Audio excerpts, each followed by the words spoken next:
যদি তার সাথে বেয়াদবি করে সে তার বাড়ির থেকে বের করে দেয়, আলাদা করে দেয়। আমার আল্লাহ ডাক দিয়ে বলে, ওরে গোলাম, 80 বছরের হায়াত পাওয়ার পর প্রতিটা দিন এমন কোন দিন তোমার জীবনে যায় নাই যেই দিনটা তুমি আমার একটা গুনাহ করো নাই। প্রতিটা দিন তুমি আমার সাথে নাফরমানি করলা, প্রতিটা দিন তুমি আমার অবাধ্য হলা, প্রতিটা দিন তুমি আমি আল্লাহর আদেশগুলোকে বৃদ্ধাঙ্গুলি প্রদর্শন করলা।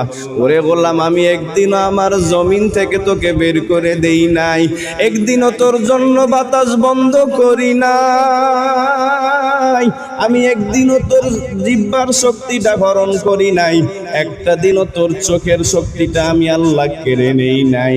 কেন রে বান্দা জানো? জানো ওই যে আমি আল্লাহ বলেছিলাম মায়াটাকে 100 ভাগ করে 1 ভাগ তামাম পৃথিবীর মানুষগুলোরে দিয়ে দিছি, আর 99 ভাগ আমি আল্লাহর কাছে রেখেছি। কারণ মায়ের থেকে আল্লাহ তাআলার মায়া তো 1000 গুণ বেশি, বাবার থেকে আল্লাহর মায়া তো কোটি গুণ বেশি, বন্ধু বান্ধব আর ফ্রেন্ড সার্কেল থেকে আল্লাহর মায়া তো অনেক অনেক গুণ বেশি। আল্লাহ ডাক দিয়ে বলে, রে গোলাম, দুনিয়ার মানুষের সাথে বারবার অন্যায় করলে তারা তোমাকে তাড়াইয়া দেয়, তারা তোমাকে বের করে দেয়, কিন্তু আমি আল্লাহ এমনটা করি না।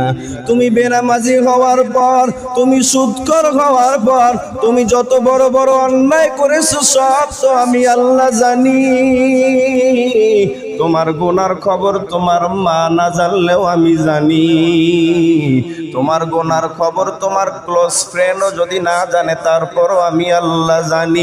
সব কিছু জানার পর আমি আল্লাহ আবার ওই গভীর রাত্রে এই আসমানে এসে তোর নাম ধরে ধরে ধরে ধরে ডাকতে থাকি, আর ডাক দিয়ে বলি, রে বান্দা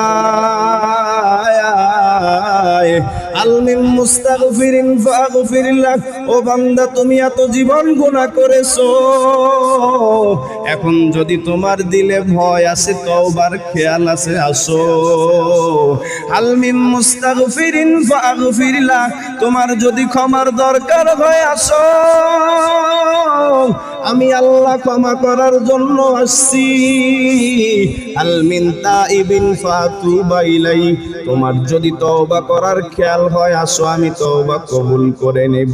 আলমিন সাইলিন ফাউতিয়াহু, তোমার যদি জাগতিক জীবনে কিছু প্রয়োজন হয়, যেমন তুমি অভাবে পড়ে গেছো, টাকার দরকার, তুমি বিপদে পড়ে গেছো, উদ্ধার হওয়া দরকার, তোমার জীবনে টেনশন অনেক বেশি এসেছে, দূর করা দরকার, এমন সমস্যাও যদি পড়ে থাকো রে বান্দা শোনো,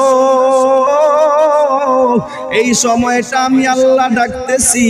সারাদিন মানুষগুলো আমি আল্লাহকে ডাক দেয়, ফজরের সময় সেজদা করে আমাকে ডাক দেয়, জোহরের সময় সেজদা করে আমারে ডাক দেয়, আসরের সময় সেজদা করে আমাকে ডাক দেয়, আর এই সময় আমি আল্লাহ এসে বান্দাগুলোরে ডাক দেই, ও বান্দা আসো আসো, কার কি দরকার আমার কাছে বলো, আমি দিয়ে দেব।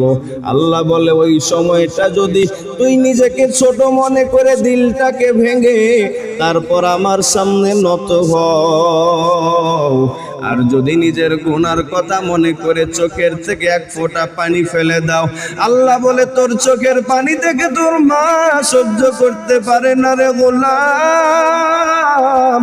তোর মার থেকে মায়া অনেক বেশি। ওই সময়টা এসে যখন তুই চোখ থেকে 1 ফোঁটা পানি ছেড়ে দাও, আর ডাক দিয়ে বলো, রে মালিক, এতদিন আমি গুনাহ করেছি, নফসের ধোঁকায় শয়তানের ধোঁকায় পড়ে অপরাধ করেছি, অন্যায় করেছি, আজকে আমার বুঝ এসেছে, আমি তওবা করলাম, আর গুনাহ করব না। আল্লাহ বলে, বান্দা তোর এই চোখের পানির ফোঁটা তোর গালে আসার আগে আগে আমি আল্লাহ তোর জীবনের তামাম গুনাহগুলো মাফ করে দিব।